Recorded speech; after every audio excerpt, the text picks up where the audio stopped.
Octubre de 2025. Un buque portacontenedores gigantesco, el Istanbul Bridge, avanza cortando unas aguas que hasta hace nada eran un bloque de hielo impenetrable. Completamente impenetrable, sí. Eso es. Y no hablamos de un barco científico ni de, no sé, un rompehielos militar. Es un buque comercial chino. Lleno hasta los topes, además. Lleno, exacto.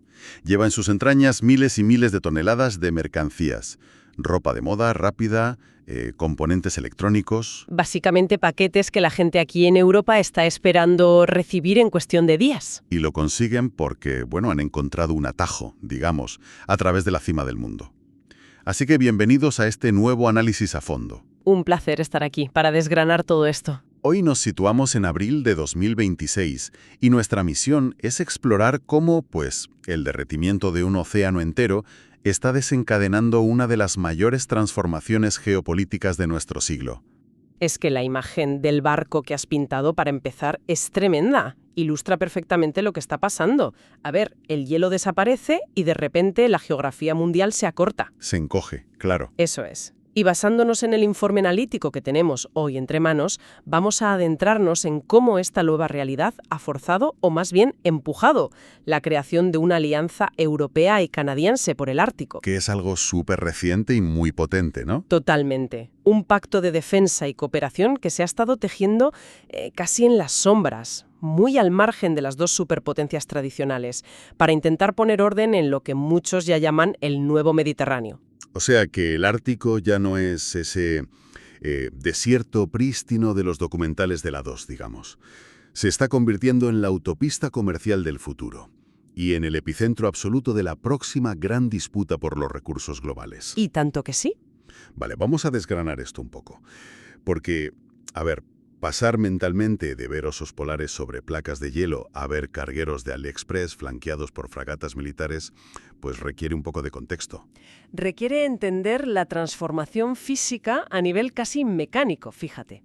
A ver, la región ártica siempre se ha definido científicamente por la isoterma de los 10 grados. La isoterma. Sí, básicamente cualquier zona donde la temperatura media en pleno mes de julio no supera los 10 grados Celsius. Pero claro, eso está saltando por los aires ahora mismo. Se está calentando rapidísimo por lo que leí en las fuentes. Es que estamos hablando del océano más pequeño del mundo. Son unos 14 millones de kilómetros cuadrados y además es muy profundo, con una media de apenas 1.200 metros. Lo cual significa que reacciona mucho más rápido a los cambios de temperatura que, no sé, el Pacífico, por ejemplo. Exactamente. Históricamente, en invierno se formaba una capa de hielo maciza, de 3 o 4 metros de grosor, que cubría casi toda la superficie. Una locura de hielo. Sí. Pero hoy, el deshielo extremo reduce esa coraza al 50% durante el verano. Y claro, al retirarse el hielo, pues queda al descubierto todo lo que lleva milenios oculto ahí debajo. Leyendo los datos del informe sobre los recursos que esconde, me venía a la cabeza una imagen. A ver si te parece acertada. Dime. Es como si el Ártico fuera la cámara acorazada del banco más grande del mundo. Durante siglos, la puerta principal ha sido ese bloque de hielo impenetrable de 4 metros. Una puerta perfecta. Exacto. Pero, de repente, alguien ha subido el termostato, la puerta de la cámara se está derritiendo lentamente y todos los países de alrededor se han dado cuenta de que dentro hay billones en recursos. Y ojo, no hay ningún guardia de seguridad a la vista. Es una analogía buenísima. Lo fascinante aquí es que esa bóveda no solo contiene oro negro, sino las llaves del futuro tecnológico de todo el planeta. ¡Ostras! Sí. Para que te hagas una idea de la escala de la que hablamos, el Servicio Geológico de Estados Unidos calcula que hay 90.000 millones de barriles de petróleo. Y atención, 44.000 millones de barriles equivalentes de gas natural por descubrir. Madre mía, 90.000 millones. Es una barbaridad. Estamos hablando del 13% del petróleo y el 30% del gas natural mundial que queda por ayer, que se dice pronto. Ya. Y, a ver, Noruega y Rusia llevan décadas explotando los márgenes, como el mar de Barents. Pero esto es abrir el núcleo directamente. Y esto responde a esa dicotomía que siempre se plantea, ¿verdad? Yo me pregunto a menudo si estamos ante una tragedia ecológica monumental o ante la mayor fiebre del oro del siglo XXI. Pues son las dos cosas operando a la vez. Y a máxima velocidad, además. Pero fíjate que los combustibles fósiles casi son lo de menos a largo plazo en esta ecuación. Claro, el informe insiste muchísimo en el tema de las tierras raras. Porque son el cuello de botella de la transición energética global. O sea, sin estos minerales no hay baterías para coches eléctricos, ni paneles solares, ni turbinas eólicas. Solo bajo el hielo de Groenlandia podría estar escondido entre el 10 y el 30% de las reservas mundiales de estas tierras raras. Es un tesoro. Pero claro, en esa cámara acorazada que decíamos que se está abriendo, pues hay gente. No es un espacio vacío. Ese es el drama humano y ecológico que lamentablemente a menudo se ignora en la alta geopolítica. Hay una biodiversidad adaptada al frío extremo que simplemente no tiene a dónde huir si el hielo desaparece en verano. Mueren o desaparecen. Claro. Y luego están las comunidades autóctonas, los Inuit, los Sami, los Chukchi. Sus culturas, sus rutas de caza y su forma de vida llevan miles de años cimentadas sobre ese hielo, un hielo que ahora se vuelve líquido. Entonces, el hielo se derrite, la bóveda está abierta y los recursos brillan en el fondo. La pregunta que cae por su propio peso es la siguiente. ¿Quién tiene derecho a entrar ahí y empezar a picar? Esa es la gran pregunta. Y aquí es donde las fuentes nos meten de lleno en un choque brutal. Un choque entre las leyes internacionales, que sobre el papel son muy bonitas, y la fuerza bruta pura y dura de los países. Bueno, a ver, el marco legal existe, ¿eh? Se llama Convención de las Naciones Unidas sobre el Derecho del Mar. ¿Vale? Este tratado divide las aguas en zonas muy específicas. Para cualquier país costero, las primeras 12 millas náuticas son mar territorial, o sea, soberanía pura y dura. Como si fuera tierra firme, vamos. Exacto. Luego hay una zona contigua, hasta las 24 millas. Y luego está la joya de la corona, lo más codiciado, la zona económica exclusiva, que se extiende hasta las 200 millas desde la costa. Las famosas 200 millas. Sí, porque dentro de ese límite, el país tiene derecho exclusivo a pescar y a extraer petróleo, gas o minerales del fondo. A ver si lo entiendo visualmente, porque los términos legales a veces marean un poco. Es como si el océano fuera el terreno alrededor de tu casa. Las primeras 12 millas son tu salón. Ahí no entra nadie sin que tú abras la puerta. Vale, compro el símil. Y hasta las 200 millas es como, no sé, el huerto que tienes detrás de la casa. La gente puede pasar caminando por allí, sí, pero las manzanas de los árboles son solo tuyas y nadie más puede cogerlas. Es una analogía fantástica. El problema grave en el Ártico surge con una excepción que tiene esa misma ley de la ONU. Una especie de trampa legal, por así decirlo. Uy, a ver, cuéntame esa trampa. Pues la ONU dice que si un país logra demostrar, con estudios geológicos muy detallados, que su plataforma continental se extiende de forma natural más allá de esas 200 millas, entonces hay premio. ¿Qué premio? Más kilómetros. Exacto. La plataforma continental es la base de tierra firme que continúa bajo el agua. Si demuestras que van más allá de las 200 millas, puedes pedir que tus derechos exclusivos sobre los recursos del fondo marino se amplíen también. O sea, usando el ejemplo del huerto, sería demostrar que el subsuelo de tu huerto en realidad llega hasta el otro lado del valle. Justo eso. Y claro, me imagino que con esa excusa los 5 países que tienen costa en el Ártico se han lanzado a reclamar todo lo que han podido y más. Todos. Rusia, Noruega, Estados Unidos, Canadá y Dinamarca. Esta última a través de Groenlandia. Todos han presentado a la ONU unos mapas geológicos súper complejos que, y esto es lo curioso, se solapan unos sobre otros en el centro exacto del Ártico. Hay un detalle en el informe que me dejó fascinado sobre esto. Todo el mundo recuerda cuando Rusia en el año 2007 bajó con un submarino y plantó una bandera de titanio en el fondo del mar. Ah, sí, a 4.000 metros de profundidad. Eso es justo en el polo norte geográfico. Yo, sinceramente, siempre pensé que aquello fue solo un truco publicitario, una demostración de orgullo nacional para salir en la tele y ya está. Pero leyendo el informe me doy cuenta del mecanismo real que había detrás de aquello. Es que no tuvo nada de casual ni de meramente simbólico. Cero. Aquella bandera de titanio formaba parte de una expedición científica muy seria para recolectar datos del fondo marino. Querían los datos, no la foto. Exacto.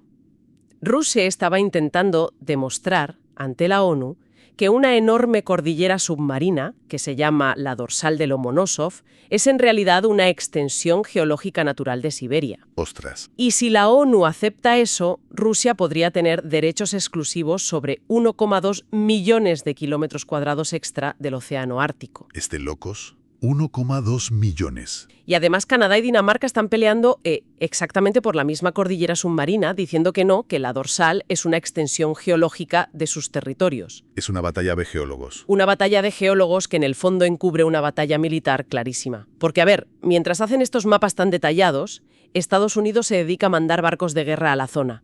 A pesar de que, irónicamente, los estadounidenses ni siquiera han ratificado esa convención de la ONU. Así es. Es una paradoja tremenda, porque al final los recursos del fondo marino son un premio a largo plazo.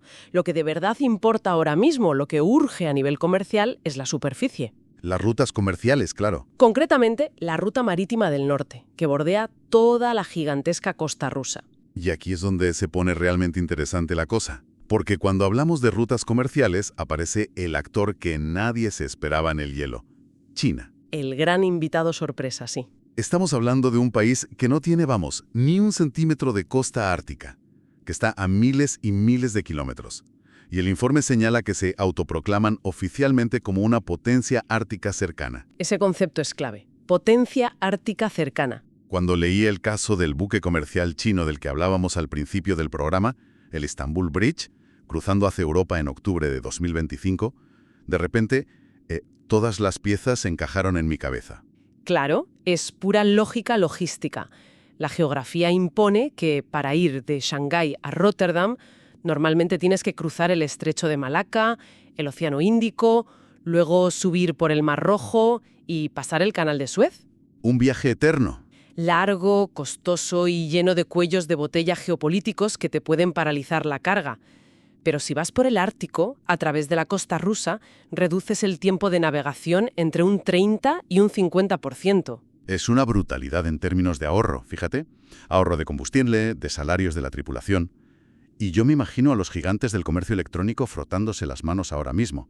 Si logran estandarizar esta ruta, los envíos a Europa se desplomarían en tiempo. Sería una revolución. Pero para que esa ruta funcione de manera fiable, necesitas infraestructura pesada. El hielo en invierno sigue siendo peligroso, no desaparece del todo. Y ahí es donde se unen los intereses de Moscú y Pekín. ¿En qué sentido? Pues mira, Rusia ha hecho una inversión colosal en una flota de rompehielos de propulsión nuclear. Son unos monstruos tecnológicos increíbles, capaces de reventar hielo de 3 metros de grosor sin apenas despeinarse. Pero claro, Rusia necesita clientes que paguen el peaje millonario por usar su ruta escoltados por esos rompehielos. Y China tiene la mercancía infinita y la necesidad logística. Justo. Es una simbiosis perfecta basada en un vacío legal, porque Rusia considera esa ruta como aguas internas suyas, bajo su control total. Mientras que el resto del mundo, incluido Estados Unidos, dice que son aguas internacionales de libre tránsito. Ya, pero sobre el papel todos dicen una cosa y luego en el hielo pasa otra. Claro. En la práctica, el poderío logístico y militar chino-ruso está dictando la realidad sobre el terreno. Vale, o sea que la situación es tensa de narices. Tenemos una autopista comercial recién descongelada, llena de recursos y dominada por intereses de grandes superpotencias.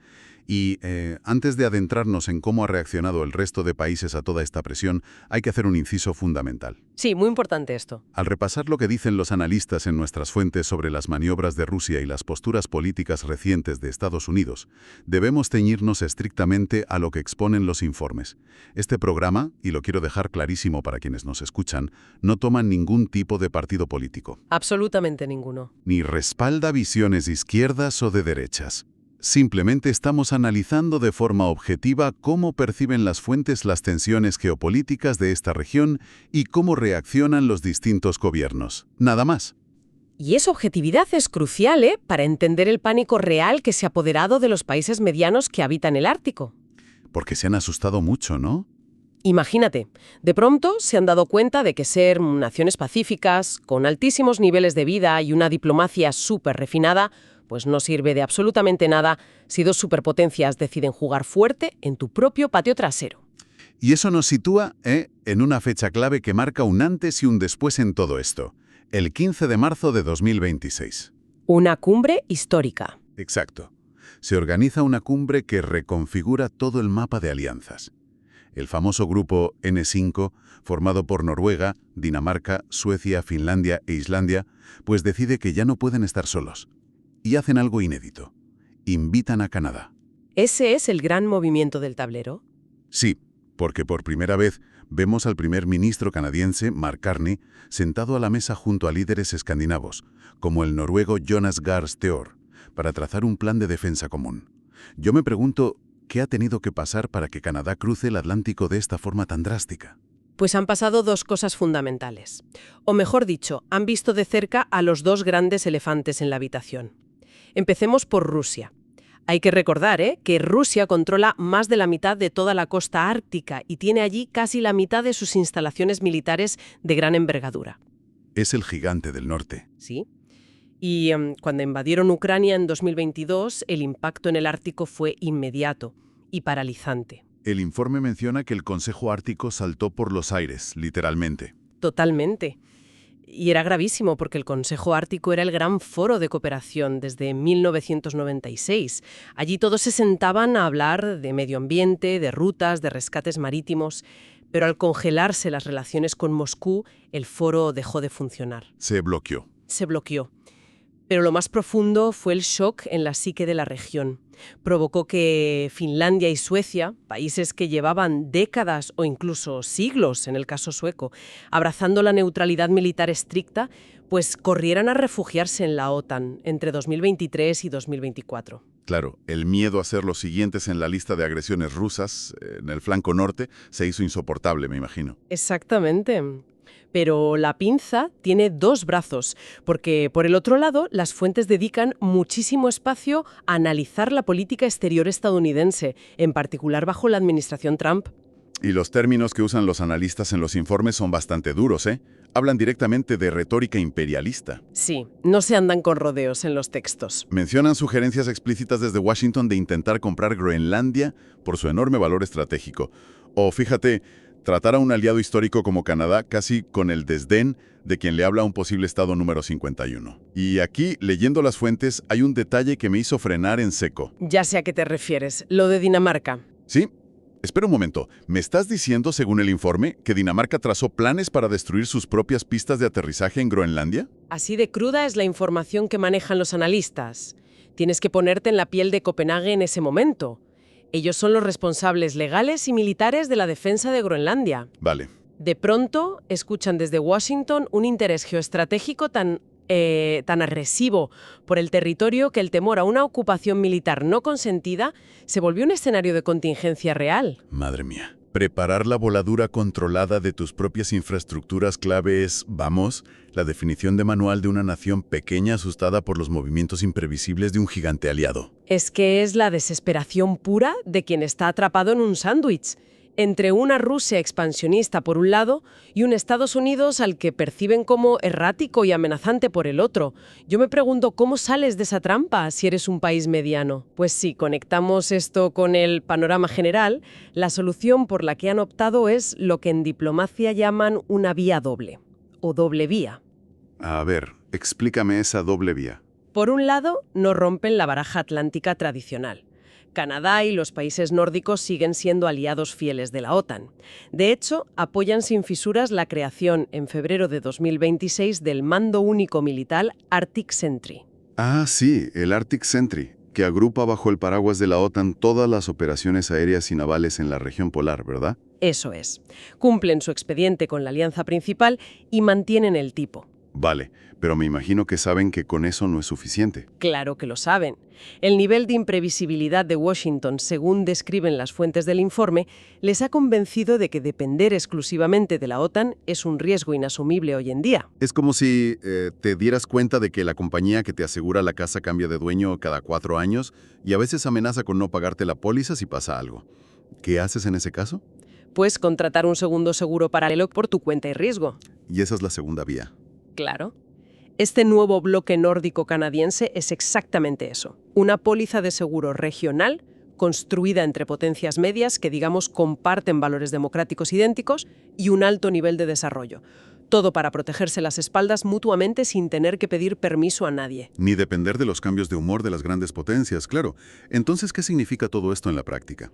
Porque, a ver, una cosa es reunirse en Oslo a tomar un café y sacar un comunicado conjunto en marzo de 2026 reafirmando que, todos aman los derechos humanos, el Estado de Derecho y el apoyo a Ucrania. Que el papel lo aguanta todo. Exacto. Y otra cosa muy distinta es parar físicamente a un rompehielos nuclear ruso de 150 metros de eslora. ¿Qué dientes tiene realmente este acuerdo informal? Porque supongo que no es un tratado tipo artículo 5 de la OTAN, donde si atacan a uno los demás declaran la guerra automáticamente. No. No es un artículo 5. No hay ninguna obligación legal estricta de enviar tropas a pegar tiros si hay una invasión. Pero, ojo, sería un error gravísimo subestimar este pacto por eso. ¿Ah, sí? ¿Por qué? Esto plantea una pregunta importante sobre cómo se ejerce realmente el poder en el siglo XXI. La fuerza de esta coalición no se mide en el número de tanques que tienen.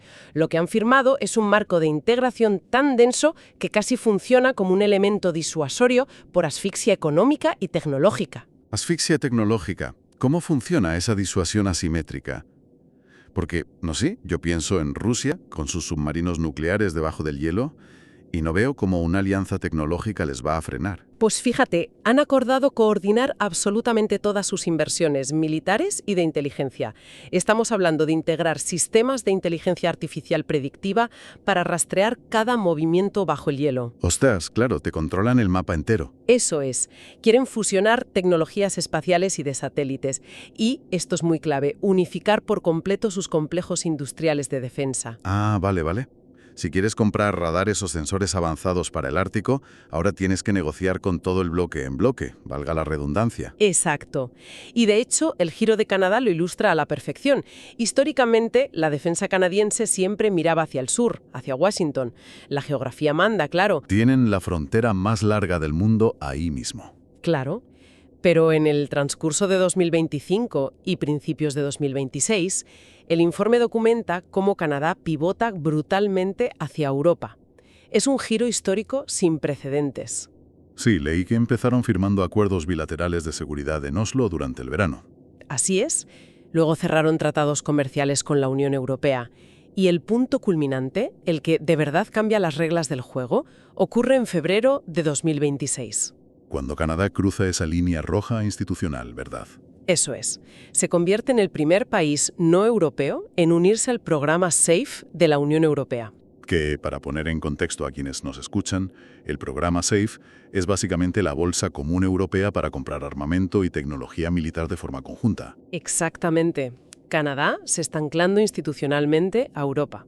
Y el mensaje que envía este nuevo bloque a cualquier potencia extranjera, llámese Rusia o llámese China, es clarísimo. El Ártico no es un espacio libre de consecuencias. Exacto. Si actúas agresivamente aquí, te vas a enfrentar de golpe a un bloque tecnológico, económico y diplomático unificado que controla los recursos, la tecnología de monitorización y encima los foros internacionales de la región. Es fascinante, ver cómo intentan crear un muro de contención supermoderno. De hecho, los analistas del informe se atreven a dibujar 3 escenarios sobre el futuro de esta alianza. Sí, y plantean trayectorias muy distintas entre sí. El primer escenario sugiere que este pacto informal termine institucionalizándose, que se convierta en un Consejo Ártico democrático formal. O sea, un foro oficial de verdad. Sí, con sedes, presupuesto y grupos de trabajo permanentes. Básicamente reemplazaría al antiguo Consejo Ártico que está bloqueado por Rusia, dejando a Moscú completamente aislado en la gobernanza política de la región. Un nuevo club oficial donde Rusia directamente no está invitada. Vale. El segundo escenario me pareció bastante más militarizado. El segundo escenario contempla que esta alianza nórdico-canadiense se acabe convirtiendo en el núcleo duro oficial de la OTAN para el extremo norte. Como la punta de lanza. Eso es. Y que operen como los interlocutores únicos de la Unión Europea para todo lo que tenga que ver con la seguridad del Ártico. Se volverían el puente militar y estratégico indispensable entre Europa y Norteamérica. Y luego está el tercer escenario, que es el que te vuela la cabeza porque, bueno, trasciende el hielo por completo. Es el más ambicioso de todos. Plantea que este pacto sea solo el principio, que funcione como un caso de éxito, un modelo replicable. ¿Replicable para quién? Para otras potencias medias en el mundo. Pensemos en países de Asia-Pacífico o de América Latina, países que quieran aprender a crear coaliciones sólidas para sobrevivir sin ser aplastados en la gran pugna geopolítica entre las superpotencias globales. Es increíble, ¿eh? Cómo tirar de un hilo, en este caso el derretimiento de un bloque de hielo milenario, termina desenredando y volviendo a tejer toda la estructura de poder mundial. Es un efecto dominó a escala global. Y para quienes nos escuchan en casa o en el coche, esto no es solo un debate de altos vuelos en despachos diplomáticos lejanos. Este reordenamiento del norte tiene un impacto directísimo en nuestro día a día. Total y absoluto, desde lo más macro hasta lo más micro de la rutina. Exacto. A nivel micro, esta nueva autopista marítima y, bueno, las tensiones para controlarla, dictan si ese componente electrónico que alguien compró por Internet va a tardar un mes o 10 días en llegar a su casa. Y sobre todo, qué precio. Claro. Y a nivel industrial, decide bajo la jurisdicción de qué país, con qué normativas medioambientales y a qué coste económico se van a extraer las tierras raras. Tierras que, recordemos, son indispensables para la batería del próximo coche eléctrico que te compres o el teléfono que tienes ahora mismo en la mano. Y a nivel macro, para rematar, estamos hablando ni más ni menos que de la arquitectura de seguridad energética que va a mantener encendida y caliente a toda Europa durante las próximas décadas. El cambio climático está demostrando una cosa terrible y fascinante, que la geografía física, que siempre habíamos considerado inmutable y eterna, pues puede alterarse en cuestión de pocos años. Y cuando el mapa físico cambia, las reglas legales y políticas cambian con él. Y eso nos deja con una última reflexión bastante profunda. Si el aumento de las temperaturas está borrando literalmente las barreras físicas que separaban el planeta, transformando océanos congelados e intransitables en autopistas comerciales hipercongestionadas y además zonas fuertemente militarizadas, La gran pregunta es, ¿qué pasa con las leyes? esa es la pregunta. ¿Hasta cuándo va a resistir el marco legal actual? O sea, ¿sobrevivirá el concepto tradicional de aguas internacionales? ¿O el cambio climático terminará obligando a la humanidad a sentarse y reescribir desde cero las leyes fundamentales de los océanos? Y no solo allá arriba en el polo, sino en cada rincón del planeta. Es un debate que no podemos posponer mucho más. Desde luego que no. La bóveda se ha fundido. Los tesoros están a la vista de todos. Y ahora mismo, a codazos diplomáticos y militares, el mundo entero está decidiendo quién entra primero y con qué reglas de juego se reparte el botín. Ha sido un placer acompañarles en este análisis a fondo. Sigan cuestionando el mundo que les rodea. Hasta la próxima.